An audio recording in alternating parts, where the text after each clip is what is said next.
So one sign that we see, again, this is not proof, but this is a hint that AI is some form of a bubble. Now, I want to clarify, right? Just because AI could be a bubble, doesn't mean it's a bad thing. It doesn't mean that it has no future. It absolutely does. But, for something to be a bubble, it's like the word overrated, right? Something can be really, really good, but if something is overrated, it just means that people's perception of that thing is way higher than whatever the potential or the actual thing is, right? So one hint, and again, it's not proof, is that data centers in Malaysia only consumes around half the capacity, which is not a great sign because you would expect, a booming industry to fill up your entire capacity, right? Yep. And this is actually also not so good for Tenaga because they already give out so much of the asset to these data center guys. And if you're not using the power that is given to you, then there's a lot of wasted,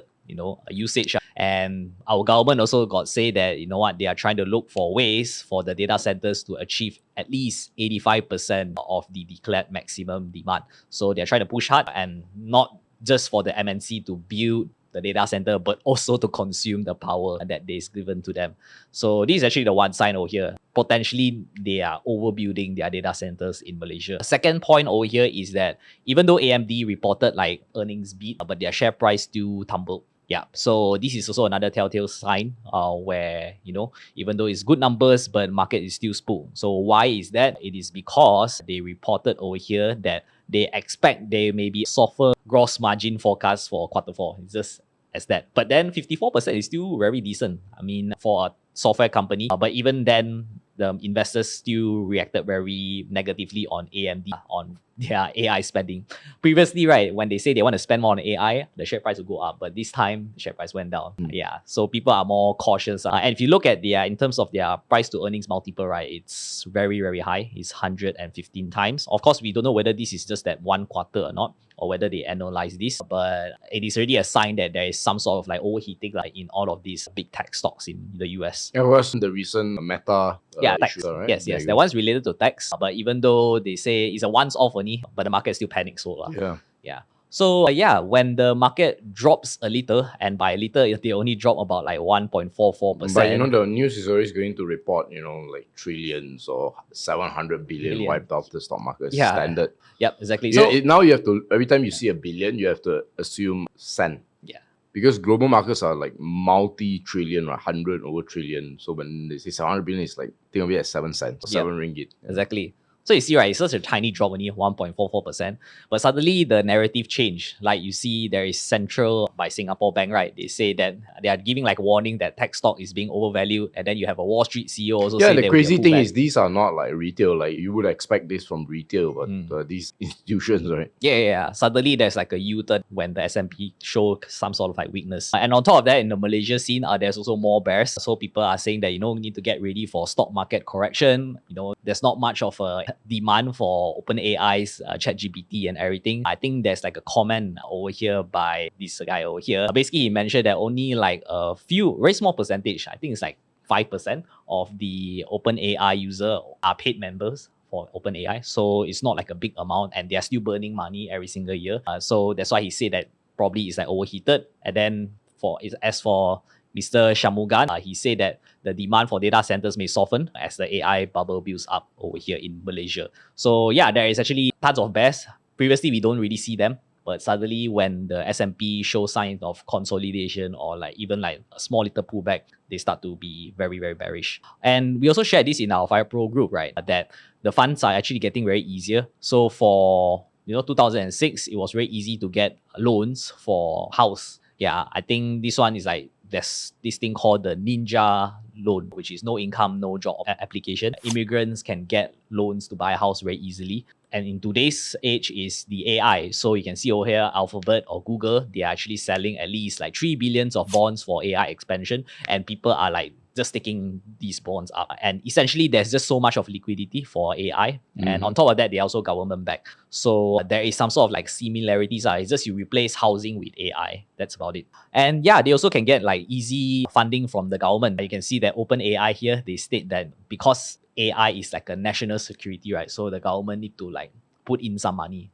So if it's not billions, then it's trillions already. And OpenAI say, you know what, we need more money even though we are burning every single year because we want to be the forefront in the world. Yeah, basically what they are suggesting is that you're gonna get infinite liquidity and it's never going to stop. But there's no such thing, right? There's something that's in fact OpenAI right now they are facing why they need the government backing is because they're actually not getting enough from their business model, right? If you see recently Anthropic, which is another AI model, has overtaken them, and I believe some of them are ex OpenAI employees as well. Anyways, the basic idea is that I think Sam Altman came out to say that he wants to generate capital from his customers. Translation, he is not generating enough capital from his customers because of the competition, right? I mean, per month only what do we pay for our premium ChatGPT 100?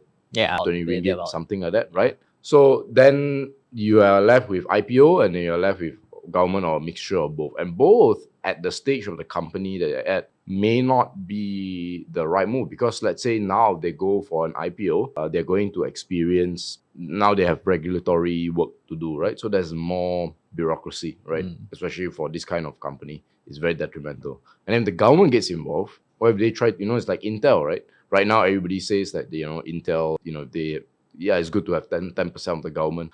But also say the government won't want to exercise more influence into Intel. So basically what this means is they're putting all these AI companies in a more difficult position actually, even though the money is there. Yep, exactly. So yeah, essentially fundings are just getting easier from all sides, not only just from investors, but also from the government. And also that's why we also being very cautious. That's why also the investors right now, they are very bullish in the S&P 500 because there's just easy money everywhere. And there's like money pumping into these companies. So the stock market also will follow suit. And if you look over here, we commented that for the first time, the margin debt actually surpassed the total US credit card debt. So which means they now owe less credit card. They are pumping their money or their loans, everything inside the stock market. And yeah, it's a peak euphoria right now. But if you look at some of the labor market right now, we are facing, right, it's at its all-time low. I would say almost low, similar to its 2008, the 2000s dot-com bubble, the 90s, and also the 80s over here. So how predictive is the consumer expectation? Yeah, so this one is also it's also like driven by the AIs, they are cutting their labor. And also no thanks to 2020, like, there was like a boost in terms of hiring, right? In 2021, 2022, they thought that they need the labors back. But once AI came about and they realized that, actually we can operate without them just fine. We don't need junior software engineers. We need more senior software engineers right now. So that's why they are cutting a lot of these guys. So that's why you see that it's like a massive layoff over here. And essentially, it's just it looks pretty bad if you look at the graph perspective. Because if you look at historical, the shaded red color bar over here is where you experience like some sort of like a recession over here. So the whole idea of a consumer expectation index is on the labor market specifically is that it's basically what people think the job market is going to be, right? And I can tell you qualitatively, a lot of people are finding the job market very difficult, right? So every time a new CEO come in or there's a merger or acquisition with another company, everybody is very worried because will they be cut? Will they be made redundant, right? Or will the entire department be, will be wanting to be destroyed, right? So what this means is that people are going to tighten their belts and their wallets, right? There's another index called the Chicago Consumer Index. That one's more like spending, right? I think it's Michigan, right? Michigan, sorry, Chicago, Michigan are right beside each other. So anyways, this one is more on the job, but they're kind of linked, right? Because you can't spend if you don't have a job. So basically, in an economy like the US, where it's very consumer-based, there's going to be some sort of struggle. Yeah, exactly. Just now MG mentioned about the consumer spending less. This is what we are seeing with the food category. Yeah. So they are now spending more money in the fast food instead of fast casual. So fast casual are your Chipotle, Wingstop. Yeah, I think they're down like 50%, right? Like yes, Chipotle is down. So right now, McDonald's, Wendy's, they are doing good because the price are much cheaper than these fast casual. And we're actually seeing it in Malaysia as well, right? 99 Speed Mart is doing well. I think Versatile is Versatile, right? Yeah. I mean, compared to other things. Yes, exactly. So these consumers are getting more, cautious with how they spend their money right now.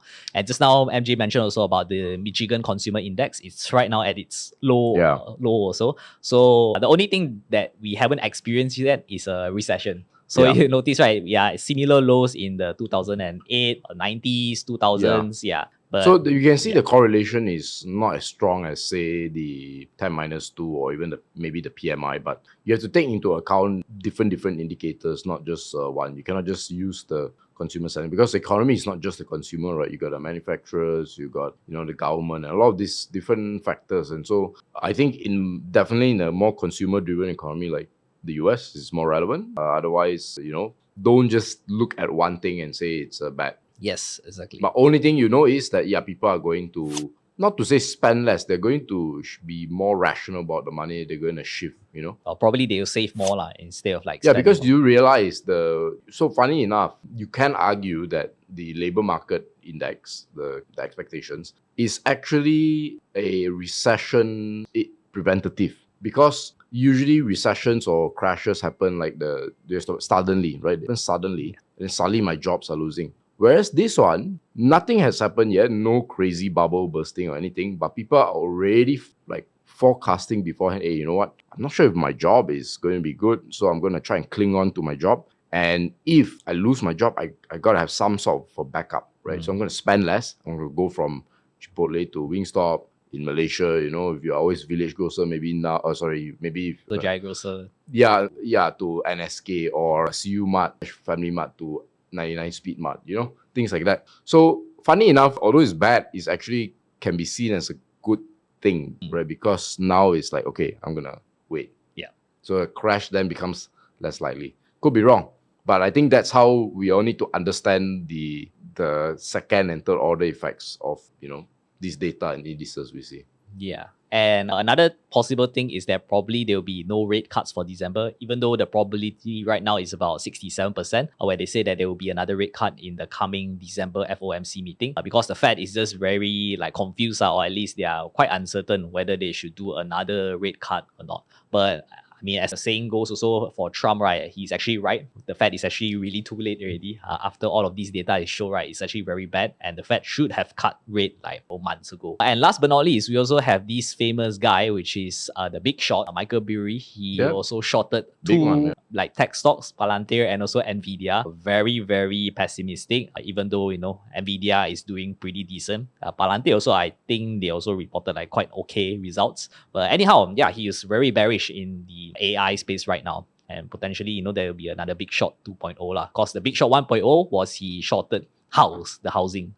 So right now he's shorting the AI stocks. So yeah, the final thoughts is that we actually talked about this many months ago already. Yeah. You've been early. So on the 12th of June, 17th of September, we also talk about it in our webinar. Basically, we say that there is some sort of a bubble already, because consumer, in terms of the sentiment in the stock market, has been very bullish. They are using margins. They're buying options, call options. Yes, they don't seem to be very worried about what's happening with the labor market and also what's happening with the spending. Yeah, something fun for you to know is that people out there tweeting, or they are hearing people, panic selling their Pokemon cards, things like that to fund their living expenses. So yeah, these are not, again, these are not proofs, but these are things to take note of. Yeah. And the second point is whether Trump will save the stock market. So recently he has actually said some interesting initiatives. So number one, he's going to be proposing a 50-year mortgage rate instead of a 30-year. Yeah. So this is a very, very interesting thing. Even though you save a little bit on your monthly installment, but if you spread it out to 50 years, you're going to be paying additional. But it's going to make you forget, because the tariff dividend, right? 2,000 per person. Yes, correct. Yeah. So the reason why 30 is there is because that is pretty much the working life of a single person, right? So let's say you graduate at 22, 23, and then by the time you are 50, before, you don't do ngam, right? Before you turn 55, that's pretty much when, and not everybody can afford to buy it at age 23, so you're probably buying in your 30s. So when you're 60 something, then only you pay off the mortgage, or maybe you can pay it off earlier. That's why you're at 30. Now, logically, if most people start buying their houses at 30 years old, if they can even buy it, they have to stop paying it at 80, right? I think I'm not 100% against it, because, if you're capable and if you want to save more money in terms of upfront installment payments, this is the way to go, right? If you think that your future is really great. I think, yeah. And people are living longer anyways. Right now, life expectancy is about 80. So with this proposal, basically, they're saying you have to pay until you die. Yeah. But, in time, maybe life expectancy goes up to 85 or maybe even close to 90. And it seems like something doable. But I don't know. The banks, will they be willing to wait so long to collect their capital? I mean, it will secure, right? It will secure their cash flows a lot more. But yeah, I'm not totally against, but I can see a lot of issues with this. Yeah, but the latest, I would say, quantitative easing is the 2,000 dividend, which is coming from the tariff. So this will be quite interesting. There is another challenge with the 50-year mortgage. So let's say if you make it affordable, what's happening now is that there's a lot of pent-up demand for real estate because a lot of young people cannot afford it, right? So funny enough, I think there will be a problem. I don't think it will solve a lot of problems with the 50-year mortgage. The reason is because, let's say you introduce this and then suddenly there's this huge spike in demand for houses because now people can actually afford a lot more. How is the real estate market going to react? Right? You think landowners are going to, keep the prices there? The first few ones, no problem. But subsequently, there may be a rise in prices. So, in the end, 50 years, but if the prices go up like crazy, then suddenly, Yeah. Essentially, also, you're going to be paying double the interest amount as compared to 30-year because you're stretching to 20-year. So basically, with a 30-year loan, you pay double the value of the home. But I think for the other one is quadruple, right? Yeah, it's going to be quadruple. For 50 years, quadruple. Yeah, so that will be the compound interest for you, man. Yeah. And last but not least is what should you be doing now? Now, this is just a meme over here. Please don't take it into like... this is not financial advice, okay, guys? Yeah. This is just meme from Margin Call. So, during that time, they were facing, before the crash in the housing market, right? So I think this bank, they discovered that they are holding a lot of these bad loans and they need to dispose it off. So they say they want to sell it all today. But that doesn't mean that you should sell it off today for your stock holdings because this is nothing related. If you are holding a good company, a high quality company, why bother selling it? I mean, what's your opportunity cost, right? And if you don't need the money now, if you sell it today, what are you going to use the money for, right? So that would be like, it's all case by case study, case by case. So it depends on whether you like the company or not. If you cannot find another opportunity, then staying invested could be the right choice. Anyhow, also, if you are holding it for the long term, right, you can actually just DCA lah, assuming if, let's say, the market does tank. Or what would you be doing in this case? I will always, every time things start to look complicated, like where we are today, I think, 2024 is a period where it started out with a lot of pessimism, but then it went up a lot. And then 2025, something similar story. Now we are up a lot again, and then suddenly you're starting to hear things like, quantitative easing and things like that. 2021 over again, right? When it comes to, if you're struggling to make sense of things, it's the same with sports, right? Every time you're not playing well on the field or the court or whatever, is to actually go back to the basics. So if you, let's say, playing badminton and you're having a bad form over the past few weeks you've been playing and it's not good, it's literally, okay, look, let's try to serve basic serve. Let's not try to do, fancy flick serves or whatever. Same with football, right? If you're having bad form, you just start with, basic passes, nothing, pass to the feet, don't pass into space, whatever. So I think with the stock market is the exact same thing. Whenever things are difficult, in fact, you should be doing this all the time. I think the best people are the ones that overtrain the basics, they call it. But if you're facing an issue, you're not sure whatever you're doing is correct, just go back to some of the basics. What will remain true 5-10 years from now? What characteristics of a company that will remain 5 to 10 years from now that are good? And then, start to look into those companies and then look at your portfolio, right? Like you're saying, hey, why do you even add this stock inside here, right? What was the reason? Oh, because my friend told me it's going to go up, or because, there's a short-term catalyst that in 2.5 months, there's going to be acquisition, but not really that, Genting, whatever, right? Yeah. Just go back to basics. Yeah, that would be very key. And if you're struggling to find like good ideas, right? Well, we have a program for you, which is FIRL Pro is exactly that. We try to help you, maintain the basics, right? Focus on that, focus on the company. Some people find it boring and repetitive. We don't really care. We think that's how we help our clients, and they've done quite well, Yeah. right? Over the past 2, 3, I think 3 years, right? Some of the companies that we talk about, we didn't intend for them to go, we didn't think they would go up so much, especially like Kellington. And then with Velesto, we didn't think it would go up so quickly from when we talked about the company, which all our members got caught wind of. And that's really what FIRL Pro is, right? It's a community to help you enjoy investments and, of course, grow your wealth as well. Through either a community chat group, our research write-ups, and a whole bunch of other things like our management notes, where you get exclusive information about certain companies. Not because they're not public, but just because we attend the briefings and then we can send it to you guys a lot faster when. So guys, if you wish to check out what's inside FIRL Pro and you're not really sure or convinced, just look at our free sample link in the comment section and description. And with that, I'll see you in the next one. Bye-bye.